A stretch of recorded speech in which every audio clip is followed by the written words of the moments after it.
Le débrief, Jean-François Robin est avec nous, directeur de la recherche de Natixis CIB, CIB, on peut dire. CIB.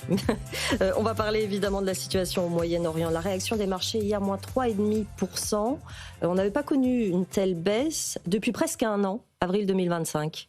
Oui, alors c'est à la fois beaucoup et peu. Alors là, il y a vraiment des grands débats dans les stratégistes, les économistes. D'ailleurs, on a un membre de la Fed qui disait qu'il trouvait que la réaction des marchés était assez bénigne, alors qu'on voit des mouvements comme assez violents, notamment sur les prix de l'énergie, on en parlera plus tard. Mais c'est vrai que sur les actions, il y a des baisses de 2-3%. Oui. On a perdu un peu l'habitude de ça depuis un petit moment, mais quand on a un peu de recul sur les marchés, c'est pas des très très très fortes baisses des marchés. En même temps, on n'était qu'au jour 3. Exactement. Non, mais ça a l'air plutôt de se calmer aujourd'hui, hein, parce que vendredi, samedi, quand ça commençait à se déclencher, tout le monde avait un petit peu ce scénario de se dire ce truc-là durera pas longtemps, on aura du risk-off, c'est-à-dire de la baisse des marchés, des actifs risqués, mais ça durera quelques heures, et même après l'ouverture, tout le monde s'attendait un peu, on voyait ça dans les marchés optionnels, que ça c'était sans doute attendu comme revenir vite. Là, on voit déjà que ça va durer plus longtemps que ça, nettement plus longtemps que ça. On a vu, à l'inverse, une réaction de Wall Street qui tient bien. Oui, alors après, là, la lecture du marché de tout ce qui se passe ici, c'est un peu de se dire que l'essentiel du choc va se transmettre par les prix de l'énergie, ce qui est pas bête, hein, comme en réaction, je pense. L'essentiel du choc, c'est évidemment pas l'Iran en tant que tel, qui est un petit pays, c'est même pas la région du Moyen-Orient, qui est pas forcément une grosse zone économique mondiale. En revanche, évidemment, l'Iran, hein, c'est 1,4% du pétrole exporté, c'est rien. Mais évidemment, le détroit d'Ormuz, c'est 20% du pétrole, c'est 20% du LNG, c'est 20 millions de barils jour. Ça, effectivement, si ça dure longtemps, on va avoir des prix de l'énergie élevés. Encore une fois, nous, l'Europe, on n'importe rien quasiment rien. Hein. Nous, c'est 0,3, hein, les exportations. C'est 3% l'Europe qui importe du détroit d'Ormuz. La France, nous, c'est moins de 1%. Oui, mais c'est intéressant. Mais c'est les prix qui nous impactent. C'est les prix. Il y a les prix, il y a les réserves qu'il faut remplir. Bon, on a surveillé beaucoup le pétrole en début de semaine. Là, c'est plutôt le gaz qui nous intéresse. Vous avez raison, nous, a priori, l'impact est limité.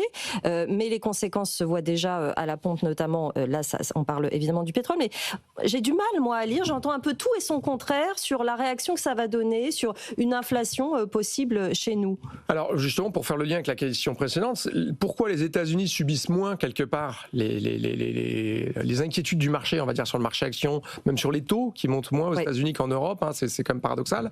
Pourquoi c'est le cas ? En fait, il faut remettre ça dans le contexte énergétique. Les États-Unis, hein, ils importent que 17% de leur énergie. C'est un plus bas depuis 40 ans. Ils sont le plus gros producteur du monde de pétrole, le plus gros producteur de LNG, ils exportent, alors ils importent beaucoup aussi, hein, c'est un énorme pays consommateur, mais c'est quand même un pays qui n'importe que 17%. Nous, le problème de l'Europe, et y compris de la France, parce que les Français, on a tous l'impression qu'on n'importe pas de l'énergie. Je rappelle que 60% de l'énergie consommée en France, c'est du pétrole, du gaz et un peu de charbon. Hein. Enfin, c'est des énergies carbonées.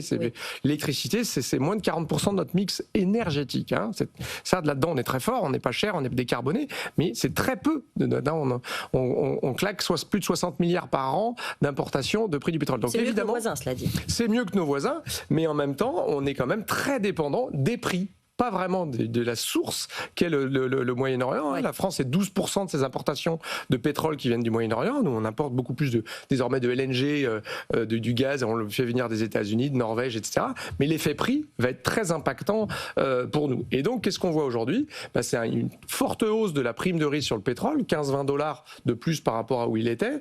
Bon, on voit que ça se calme un peu ce matin, avec ces annonces peut-être que le détroit d'Ormuz serait sécurisé. Et là, il y a peut-être des éléments pour calmer le marché, puisque en fait, la grosse victime de tout ça, c'est l'Asie. 82% de ce qui sort du détroit d'Ormuz, ça va en Asie. La grosse victime de tout ça, c'est la Chine. 50% de son pétrole vient, c'était 13% par exemple c'est 12-13% qui vient d'Iran.